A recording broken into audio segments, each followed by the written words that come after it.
Chrysler and Dodge being in major trouble. What's happening there with Dodge Stellantis, I would say? They offers buyouts to half of their salaried U.S. staff, so that's a lot. It's the half. So that's a big news, I guess. If I resume it, they didn't say it that as a direct effect of the strike, because the strike costs more with all the agreement that they had with the employees in the plans. But we could read between the lines, if I could say that, that it's because of that in some parts that they will have to get rid of some people that work for them, because it's a big increase that they have to pay. So, but they have I guess it's a bad news, but there's a good news in that.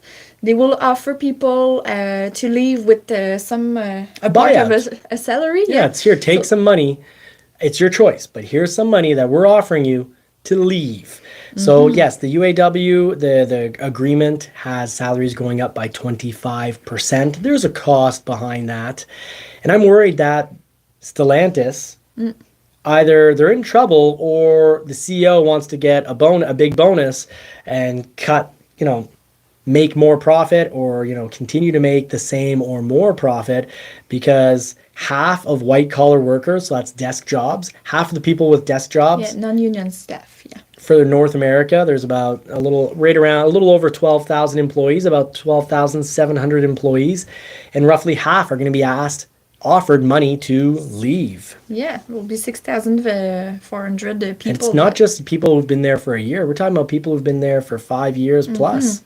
That's pretty off. Yeah. So. And the other thing that could affect this decision was not only the strike, but maybe the fact that all companies are preparing the transition to electric vehicle, and we know that they doesn't do that much money now with that. So however, they have to. Yes, there's actually millions, actually billions of dollars lost if you're selling a lot of electric vehicles. So there is that factor, and it requires less workers to make these EVs. But I think white collar workers are very much needed for the EV future, because what differentiates your GM from your Ford, when the battery probably comes from the same manufacturer?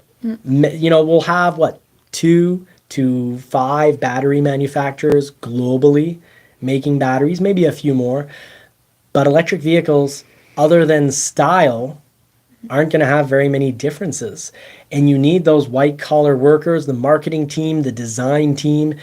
You need these workers, these white collar workers, to help convince people to get your brand. And part of what convinces people to maybe not get your brand, but stay and buy a second and third vehicle at your brand, is good customer service. So if you're cutting white collar workers from the whole, customer experience, customer satisfaction, problem resolution departments, if you're cutting them out and, it's now very long to get, burnt out worker who's overworked, because they've cut half of the workers on the phone, and you don't have a great experience. You might buy one Dodge and say, or Jeep or Chrysler, and say, you know what, that's the one and only Jeep, Dodge, or Chrysler I'm going to buy, because really Jeep, Dodge, Chrysler EVs are probably going to be very similar to all the other EVs, other than design and the experience that you have in interacting with that company. So I think white collar workers are going to be more important than ever.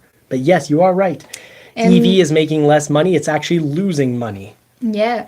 And another positive thing about that is that they try to be the most human that they can be in that horrible news.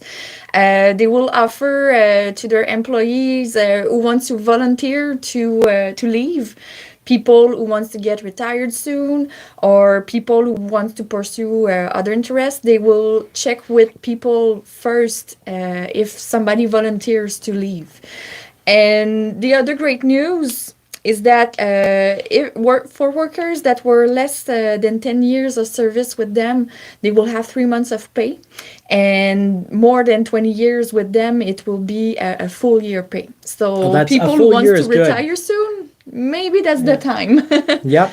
But yeah, that's not a great news anyway, but they try to be the most human as possible, I guess. And yeah, we could say General Motors and Ford have also these kind of problems. They won't cut half people, but we know that it could come. And Ford has already been cutting back. Even before the UAW strike, they were cutting back on white-collar workers. In Canada, we lost a lot of white-collar workers, and now calling customer service isn't the same as it was, at least from what I feel. You know, I don't have data where I can say, you know, it was X number of minutes on the phone before a proper resolution was built, but I can tell you when Ford dropped the price by 10 grand and I called in to customer service, they're unbelievably polite and kind and understanding, but nothing happened. So I just have to suck it up. We'll see. I think customer service is going to be a lot, and design and marketing are going to be the three major factors whether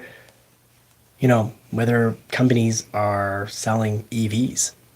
So I think way in the future, if Tesla still has, no service points and no sales points, I think Tesla, who's a major, huge winner right now, could become definitely more of a loser, but they'll probably very much stay ahead of the game. And, when it comes to new designs, staying way ahead of the game when it comes to new technology. So I know Tesla is going to survive, but I wonder, will Stellantis, is this a sign of Jeep, Chrysler, and Dodge being in major trouble and that it's only going to go downhill from here and that they have to make these cuts because they're in major financial trouble? Maybe, going towards 2008 levels. Right now, no, because they've had really good years the last few years. But it makes me ask the question, is this about bonuses because you're cutting, is it just cutting fat and the service will still be as good? The marketing will still be as good. The design will still be as good. Or is this much more than just cutting fat? And this is going to lead to more and more issues.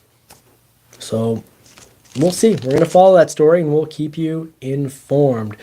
So what can people do to help us out? Like and subscribe. Yes, please help feed and dress those poodles and the soon-to-be-born baby on the way.